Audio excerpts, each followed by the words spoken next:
Hello everyone, this is our garlic patch here. See, it goes all the way down there.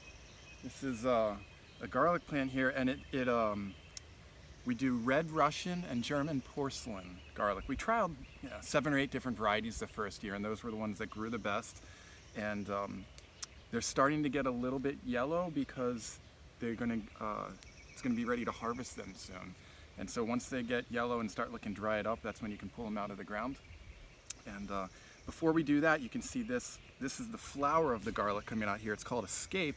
And so what happens is if you cut these off, it's going to put a lot more energy into the bulb instead of putting it into the flower and then turning into the seed. So anyway, these are edible, so we cook them up, and they're a nice little secondary harvest.